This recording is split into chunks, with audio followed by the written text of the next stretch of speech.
La fraude et l'optimisation fiscale étaient au cœur des discussions du G20. Quels sont les chantiers de la Commission européenne? Le G20 a marqué de nouveaux projets, et de nouveaux progrès, de nouvelles volontés en la matière. L'Europe doit être exemplaire. Et donc, dans ma charge de commissaire à la fiscalité, je poursuivrai trois priorités. Un, mettre en œuvre la taxe sur les transactions financières. C'est une question d'éthique. C'est aussi une question d'efficacité. Si 11 pays sont capables entre eux d'avancer sur une réforme de cette nature-là, c'est un exemple pour les autres, c'est un moteur pour les autres. Deuxièmement, c'est la lutte contre la fraude fiscale.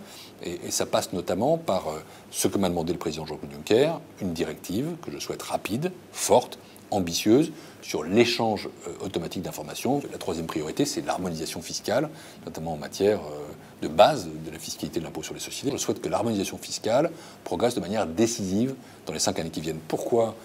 Parce qu'il y a à la fois une demande, encore une fois, sociale et politique, une demande éthique. Deuxièmement, parce que derrière ça, il y a aussi la question des rentrées fiscales. Si on lutte mieux contre la fraude fiscale, si on lutte mieux contre l'évasion fiscale, si on lutte mieux contre l'érosion de base fiscale, c'est autant de rentrées supplémentaires. Et derrière ça, c'est aussi la réduction des déficits qui se joue. Sur ce sujet de la lutte contre l'optimisation fiscale, Jean-Claude Juncker ne souffre-t-il pas d'une perte de crédibilité ?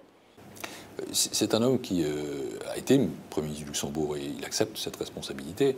Mais en même temps, il a demandé à la Commission, et il m'a demandé en particulier, puisque c'est moi qui suis commissaire à la fiscalité, d'être extrêmement offensif sur ce sujet-là. Je pense qu'il a au contraire le sentiment que, puisqu'il y a eu des allégations qui ont été portées à son endroit, il faut démontrer par la preuve l'exemplarité de la Commission européenne sous sa présidence. Et moi, je me sens tout à fait conforté dans le mandat qui est le mien. On ne me demande pas d'être restrictif, on ne me demande pas de ralentir, on me demande d'accélérer, on me demande d'aller vite, on me demande d'aller fort. J'irai vite et j'irai fort.